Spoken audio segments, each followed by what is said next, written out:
یہ پروٹوکول اللہ کے نزدیک اتنا امپورٹنٹ ہے کہ موسیٰ علیہ السلام نے بھی پروٹوکول کو جب فالو نہیں کیا تھا نا، پہلے ہی چلے گئے تھے، تو پیچھے سے سامری جادوگر نے فتنے میں مبتلا کر دیا تھا۔ وہاں پر بھی یہ الفاظ ہیں کہ موسیٰ تو نے جلدی کیوں کی آنے میں، جو ٹائم طے ہوا تھا اس سے پہلے کیوں آ گیا؟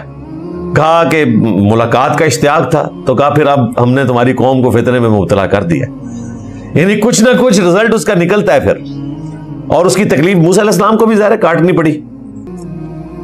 تو یہاں پر بھی گمان انہوں نے یہی کیا کہ کچھ نہیں ہوگا۔ اللہ تعالیٰ فرماتا ہے پھر فنادا فی الظلمات، وہ پکارے پھر اپنے رب کو اندھیروں میں، اللہ الہ الا انت سبحانک، کہ نہیں ہے کوئی معبود سوائے تیرے اور تو تو پاک ہے، یعنی تو تو غلطی نہیں کرے گا، انسان تو غلطی کرتا ہے۔ انی کنت من الظالمین، بے شک میں ہی ظلم کرنے والا ہوں، مجھ سے ہی غلطی ہوئی ہے، میں ہی قصوروار ہوں۔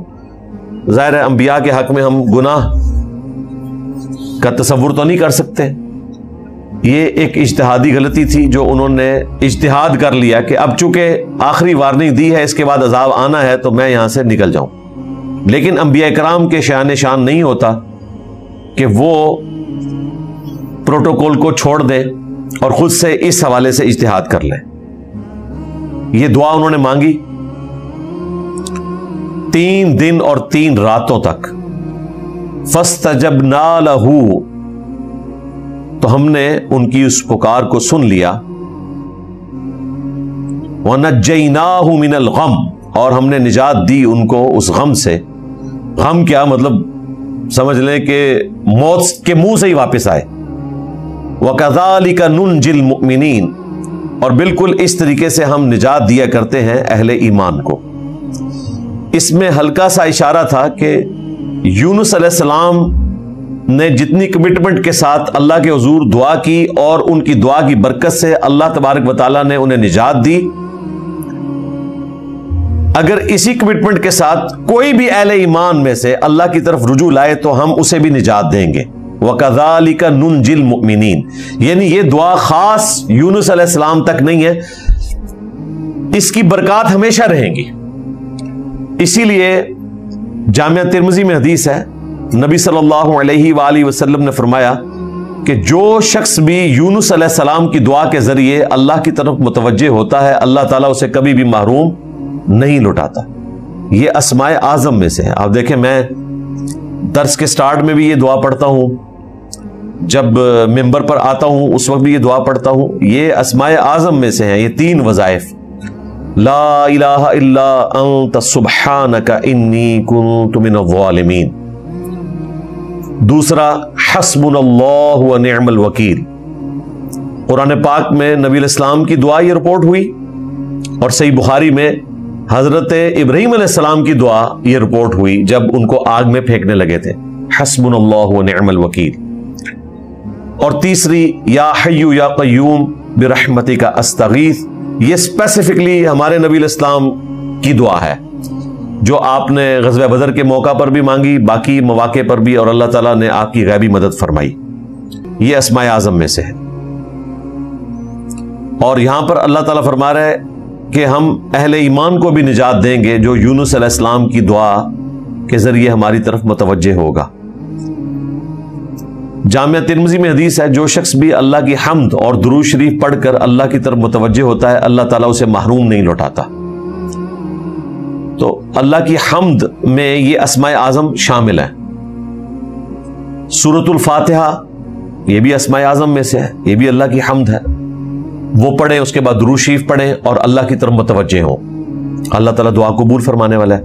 لیکن دعا کی قبولیت ویسے نہیں ہوگی جیسا کہ آپ چاہ رہے ہیں۔ پہلا تھم رول آپ یاد رکھیں کہ دعا کبھی ریجیکٹ ہوتی نہیں ہے۔ جامعہ ترمذی میں مسند احمد میں موجود ہے، نبی علیہ السلام نے فرمایا کہ دعا کبھی بھی ریجیکٹ نہیں ہوتی۔ جب بھی تم اپنے رب سے دعا کرتے ہو تو جو تم نے مانگا یا تو وہی تمہیں مل جائے گا، یا اس دعا کی وجہ سے اللہ تعالیٰ کوئی تمہاری مصیبت دور کر دے گا، اس کا بہتر نعم البدل تمہیں دے دے گا، یا پھر وہ قیامت کے دن کے لیے سٹور کر دی جائے گی۔